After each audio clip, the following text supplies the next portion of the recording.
Shift happens, sometimes by choice, sometimes by circumstance. And when it does, you have two options. You can either cling to the life you've outgrown or step into the version of you that knows she's meant for more. I'm Gia Lacqua, trauma-informed empowerment coach and founder of Radical Prioritization. Welcome to What the Shift, the podcast for women who've outgrown the life they've built and are ready to create one that finally fits. Here we get real about the shifts that change everything: identity shifts, career pivots, relationship resets, mindset breakthroughs, and learning how to finally release what's holding you back. You don't have to have it all figured out. Just be ready for what's next. It's time to shift.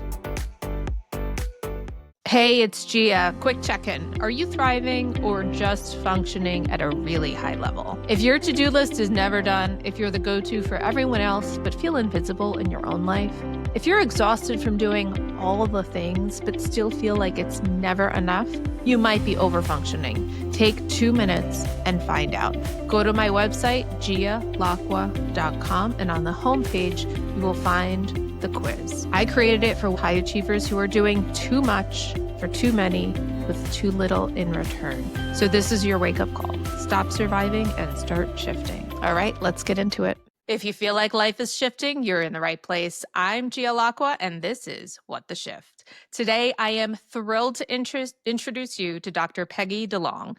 Dr. Peggy is a psychologist known as the Gratitude Psychologist. She teaches people how to harness the power of gratitude and joy to live their best lives. She does this through psychotherapy, her signature program for high-achieving women, Peaceful, Present, Future, Flourish, online courses, speaking engagements, books, and bracelets. She is the author of Feeling Good, 35 Proven Ways to Happiness, even during tough times. Her inspirational memoir, I Can See Clearly Now, a memoir about love, grief, and gratitude, and the Gratitude Journal, a 365-day gratitude journey. Through her mental health and inspirational bracelet business, Love in a Bracelet, she's also the designer of the Gratitude Heals bracelet. Peggy has also coordinated a women's weekly wellness walk for 10 years. She also hosts women's hiking events for spiritual growth and personal development. Dr. Peggy, welcome to the show. So happy to have you here today. Thank you so much for having me. Pleasure to be here. I love the work that you're doing and can't wait to dive into this. So tell us, just before we jump in, a little bit about what led you to become a gratitude psychologist. Sure. I had a pivot in my private practice around 2014. At that time, 100% of my income was doing forensic child abuse evaluations and testifying all over the state as an expert witness. And after 4,000 evaluations, I just couldn't do the work anymore. And I thought, well, what in the world am I going to do now? This is 100% of my income. I have 3 young children. So it was a really scary time because I just knew I couldn't do it anymore. And I came across a wonderful book, The Success Principles by Jack Canfield. And he has a very simple exercise in the book to just write down what brings you joy and then figure out a way to make money doing it. And that's what I did. At the top of my list was speaking about gratitude. Number 2 was bringing women in nature. And number 3 was making bracelets. And now I shifted completely. And now that's what I do. But those limiting beliefs creep in like, oh, no one wants to hear about gratitude. And even if they do, they're not going to pay me for it. But now, I can say 11 years later, people do want to hear about gratitude and they will pay for it. And the really crazy thing was after I did that exercise, a couple years later, I got an email to participate in an international event, World Gratitude Summit, with Jack Canfield, the person who's exercised. So I thought it was a joke. I'm like, this is really how it works. So I'm so glad I pivoted. I'm so glad I listened to my heart and stopped doing. There was very meaningful work. I just couldn't do it anymore. It was taking away from my soul. At one point, it fueled my soul, but then when you notice that shift, I'm so glad I listened to my heart and followed what brings me joy. Is an incredible story. You literally gave me chills. I did not know all of that background. That is incredible. So for the people who say, I can't make a change now in my career, I can't follow my passion, I can't follow my purpose, you are living proof that you can. Absolutely. It's scary, but it's absolutely possible. Wow, I love that. And you really, just by simply writing down what brought you that passion and following your purpose, you've stepped into, like you said, all three, not just one piece of it, but all of it. You embracing and embodying all of it. I think that's incredible. So talk to us, the work you do, you talk about high achieving women and this high achieving cycle. Tell us about the high achieving cycle. What is that? What does it mean? The high achieving cycle is when our self-worth becomes attached to achievement. And it starts in childhood, and it's not a bad thing. So we get praised for good grades. We get praised by doing a wonderful job, being a great friend. And we start to feel good and become attached to that external validation.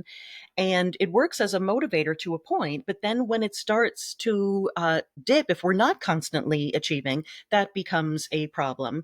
So I help people to break that cycle and connect to joy with every step of the way toward a goal, as well as not even related to the goal, so that you are worthy even when you're not achieving, even on a day that you do absolutely nothing and feel your soul, you're not achieving anything, but you actually are.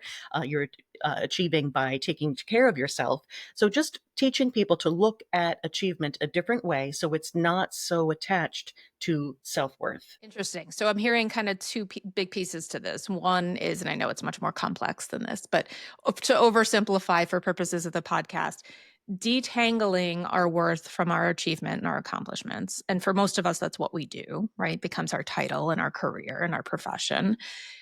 But then there's another piece of it that has to do with the external validation and shifting from that external validation to an internal sense of self. Yes.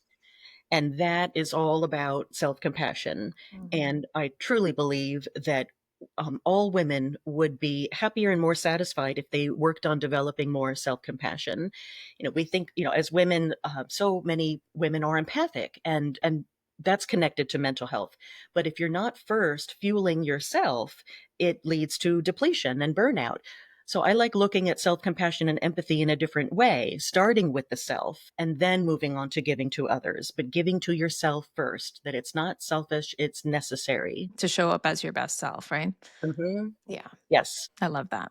So let's dive into gratitude. How do you define gratitude in the work that you do? I define gratitude as being in a state of appreciation for things that are tangible and intangible. And I love the added piece that you're in such a state of appreciation that you want to return kindness. So you don't keep those nice thoughts and acts of kindness to yourself. You spread it out into the world. So it's about appreciating and then giving. So there's like a ripple effect. Yes.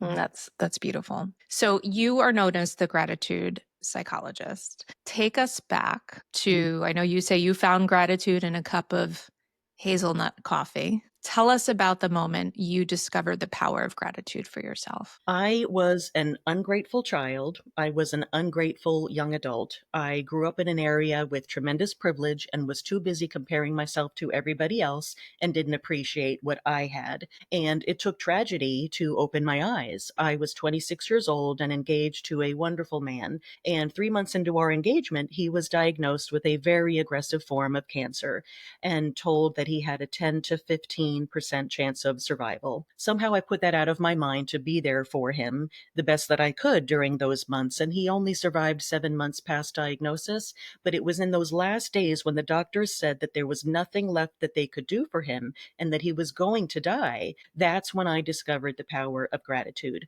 because every day was so incredibly unpredictable. I didn't know if he'd be able to open his eyes that day. I didn't know if he could speak that day. I didn't know if he was going to die that day. Every day was so nauseatingly unpredictable. But the one thing that was predictable was that I could get myself a cup of hazelnut coffee, and all of the other visitors would leave at 8 p.m. and I was allowed to stay. And I would just wrap my hands around that styrofoam cup, and the warmth brought me comfort. Hazelnut coffee has a strong smell, so that aroma permeated his hospital room and made it seem less sterile. And it reminded me of being home, because I started drinking hazelnut coffee my senior year in high school with my mother. So it just reminded me of the comforts of home. And my 26-year-old self had no idea that what I was doing at the time was practicing gratitude for something so simple yet predictable, when that was what I needed. And then after he passed away, it started to make sense to me. And I was interested in how something so simple could bring me so much comfort during the worst days of my life. So that's when I began to study it professionally in graduate school, and then incorporate it into my work with clients. What an incredible story. So, would you say that that cup of coffee was like an anchor or a grounding tool for you in those moments when everything was uncertain? Absolutely. It was that predictability, that certainty Mm. that got me through every day. And I looked forward to it, and I couldn't understand why something so simple brought me comfort. So now that's what I love to teach, is not to wait for our good days to practice gratitude, to find one thing, like you said, an anchor. What's one simple thing that you can hang on to? And for me at the time, it was hazelnut coffee. And actually, it still is every day. Oh. That hazelnut, a cup of coffee.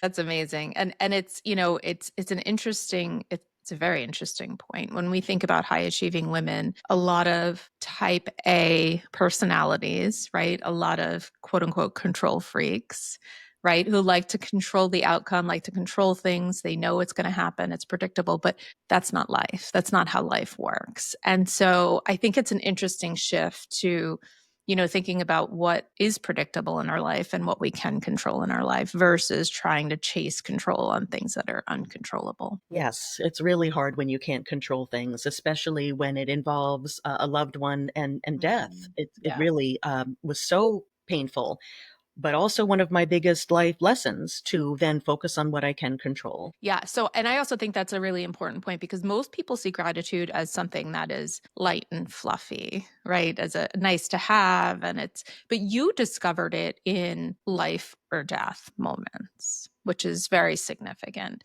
So, I would love to know from your perspective, what do most people get wrong about gratitude? What is the most common misconception? One huge misconception is that it has to be something huge that you're grateful for. So many people give up because they might be going through a difficult time and having difficulty thinking about anything to be grateful for. It might even make you angry. So I suggest keeping it really simple. What might you be taking for granted? Running water, that you can open your refrigerator and food is in there, that you have a bed to sleep on, the things that are so wonderful, but we expect them almost. So I encourage people to keep it simple, because our brains really can't tell the difference between practicing gratitude and feeling that gratefulness for something really simple, or something that our human brains label as huge. Like the brain does not care. It just doesn't distinguish. We just get a dose of serotonin and dopamine. And then when you do it on a regular basis, you're forming new neural pathways to be a more positive thinker. So I encourage people to intentionally keep it simple. And there's more opportunity for simple all day long. And so you talk about dopamine, and I would love to know just a little bit for those of our listeners like me who are kind of neuroscience nerds. Tell us a little bit more about the research behind the positive impact that gratitude can have on our mental health, on our well-being, and how can we rewire our brains? When we think about what we're grateful for, immediately we get a dose of serotonin and dopamine in our brains. And dopamine is responsible for elevating mood, and serotonin relaxes the muscles and provides that feeling of enough, that satiation, like after a good meal, after you've had a conversation with a great friend. That is serotonin. So when we think about what we're grateful for, that magically happens in our brain and works for us for mental health. And then in terms of rewiring the brain, it does take time and regular practice, but that's when the rewiring takes place. And we can see from functional MRIs that a new neural pathway is being formed. It gets closer and closer and closer. So the synapse, there's no longer an electrical jump. They're touching. And I love that we now have advances in technology to see that those new neural pathways are being formed in the brain. And that is how someone who considers themselves a low level pessimist through a regular daily practice of gratitude, can go to rating themselves as a low level optimist. It's incredible. So you mentioned those habits, right? So to form new neural pathways, to rewire the brain, we have to practice habits. What are some of those habits that can you share maybe one or two exercises in gratitude that people can do every day, to start practicing gratitude? My favorite is to express appreciation for one person every day. And the reason that I like this, and that it's my favorite, is because in addition to gratitude, it incorporates human connection. And we're really in a loneliness epidemic now. People are reporting more loneliness than ever. And if we're intentional about keeping those relationships going, then we're less lonely. We feel more connected. And I love doing it through the power of gratitude and just picking one person every day and expressing appreciation for that person in whatever way feels good for you. It could be a quick email, it could be a text, it could be a video, even a photograph. When my son left for college, and he knows I love sunsets, he not a young man of many words, but he would text me photos of sunsets. And that, for me, that was a very symbolic of his appreciation. And then he started to appreciate sunsets as well. So there's so many different ways to do that. And the research shows that it's one of the easiest ways to elevate our own mental health. So it's another person gets to benefit as well, but it elevates our own mental health by expressing that appreciation for people. And then when we do it on a regular basis, we are cultivating those relationships and staying in touch with people. So that's one that I really love that. And then the other is at bedtime to just think about one thing that went well the day that just passed. Not 10 years ago, but really specific about the day that just passed. And this is powerful because when we think about what we're grateful for right at bedtime, it relaxes the muscles and helps to facilitate more restful sleep. So the research shows that actually people who were diagnosed with a sleep disorder, all they did was think about what they were grateful for at bedtime, and they reported significantly improved quality and duration of sleep just by thinking about what they were grateful for. And, that's wonderful in itself. But what I love, what happens the next day. So when we hold ourselves accountable to this exercise, then you will be more present in your life because you know you're going to be doing this exercise at bedtime. So it's like you'll be searching for those great things to be grateful for. And they are highlighted for you. You get more connected to them as they're unfolding in your life. And then you get to re-experience it at bedtime. And that's another wonderful way to just connect to your present life and really helpful when it feels like life is whizzing by to be more present. That's great advice. I love those tips. Now, for our listeners who are thinking, okay, so I can do this in the morning, I can do this at night. And I do try to instill this also in my girls, right? It helps me practice the habit too, but my children at night to say what's one thing you're thankful for, or grateful for, and not just do it once a year on Thanksgiving, right? So, but I'm curious for people who really want to implement this and want it to be effective. Does it matter whether you're doing it mentally or writing it down in your notes app or writing it down in a journal? What's a best practice there? The best practice is what works for you. So I would love for people to do it in their heads if they don't like to write, because if you think that you have to write, then you might, and you don't like to write, then you're just not going to do it. Sure. So my answer is really what works for you. Writing down is really powerful. Anytime we're writing a goal, what we're grateful for, just the act of writing helps to reinforce an idea. So that is powerful. But if you're not a writer, then just thinking about it is the way to go. And keeping it simple. But the research shows also that it's more powerful to think about one thing and the details rather than listing 10 things. So let yourself off the hook. You don't have to come up with 10 things every day. Just connect to one thing, but then think about the why. So if you're grateful for your best friend, get into the why. Is it because she keeps your secrets? You've been friends for 10 years. She gives great hugs. Like, get into the why. That's more powerful than listing a bunch of things. Yeah, no, that makes a lot of sense. And I like that. And I also like if you are a writer and you appreciate writing things down, I think looking at the cumulative effect of that over time can be incredibly powerful too. Yes, yes. And especially because when you're going through a difficult time, you might forget other things that you were grateful for. And it's really nice to reflect on that. Yeah. Or a gratitude jar. I've seen people do that too, where you write down on a slip of paper and put it in a jar and then go back to it, which is nice too. And the other thing I like about the jar is it's visual. So you can see, you don't have to necessarily read those papers, Right. but you see it accumulating and you Yeah. just know that on every piece of paper, there's something wonderful. It's full, right? Mhm. That's Yes. incredible. So, shifting gears a little bit, I want to talk about so women are constantly told to be grateful.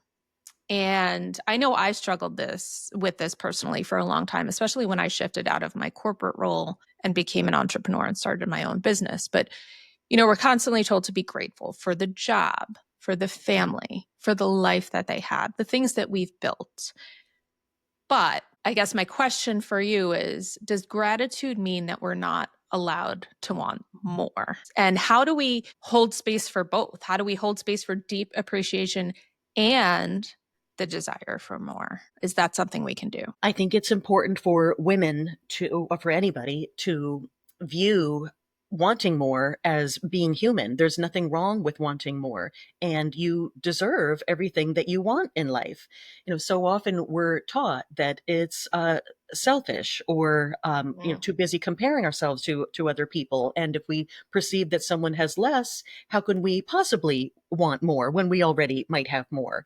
Um, so it's so important to release that limiting belief, as well as another one that I believe is a huge barrier is the allowing space for the painful emotions. So it's great. It's wonderful to be grateful. We know how powerful it is for mental health and for positive thinking. But if you don't give yourself time and space to feel your painful emotions, it's not as powerful. And that's why phrases like be grateful and choose happiness really drive me crazy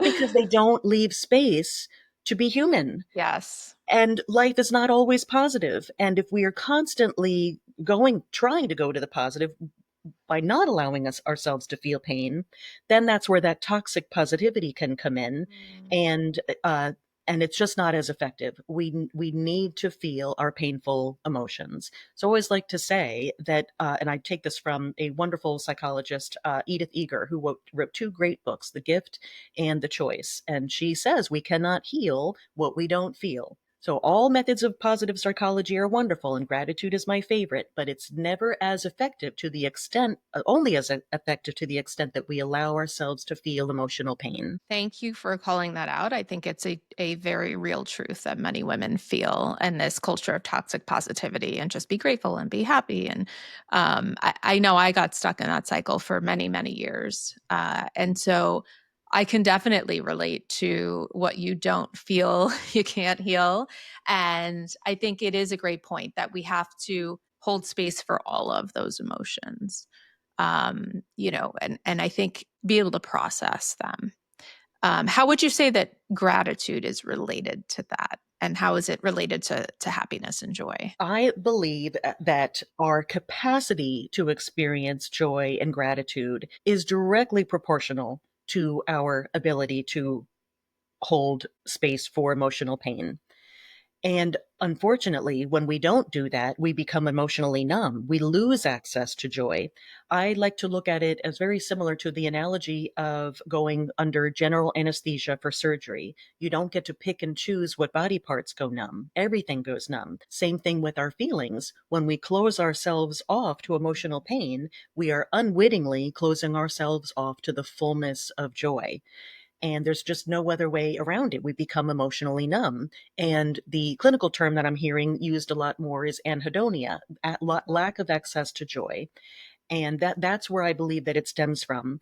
These unfortunate, they might be well-meaning messages to be grateful, choose happiness, but they don't leave space for that emotional pain that is so much a part of the human experience. I need that, that emoji that has like the mind blown.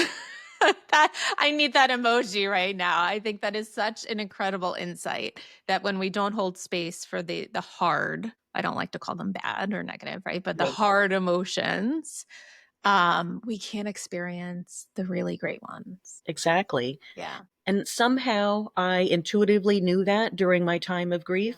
So I faced it head on. Everybody wanted me to feel better. I was 26. All my friends are getting married and I'm grieving. I'm a 26-year-old widow. And then very sadly, 6 weeks later, my father died. So my mother and I were two widows together, living together. But I just knew that the only way through was to feel. And so I dove into everything related to processing grief. I knew I needed to feel it deeply, and then joy would be on the other side. And it sure was. Incredible. So how do you, Dr. Peggy, personally stay grounded in presence when life tries to, pull you back into overdrive? Probably the most predictable for me is nature. Nature is so predictably healing. I love to be active in nature, but I don't even need to be. It's really just taking in the color of the leaves. I love water. I love being around still water and running water. That I find very healing, and sunsets. So as I'm outside as much as I possibly can, nature is predictably healing for me. And human connection. I just make a point to be very intentional about cultivating relationships. So even on a really busy day, that might be a 30-second text to a good friend. And so for the high achieving women who are listening right now, who are feeling burned out, disconnected, overwhelmed, what would you say is the first small shift she can make today? I would say giving yourself some space to feel what you are going through. And many people have even lost connection to how they're feeling. So I just call it a simple emotional check-in. Just a couple times a day, ask yourself, how am I feeling? And then giving yourself space to feel that, and get creative with your labels. So instead of it just being sad, well, what's the level of sadness? Is it, are you in despair? Same thing with happiness. Are you elated? Or are you is just content? Like get really creative with your labels, and just asking yourself, doing that emotional check-in and giving yourself the time and space to feel. And if you're at work and you can't really feel in that moment, then just making a note before you go to bed to allow yourself to revisit that feeling, because otherwise they just get stuck in us, and they need to go somewhere and be processed. Yeah, I think that's great advice. Because it is important to give ourselves that space to do it.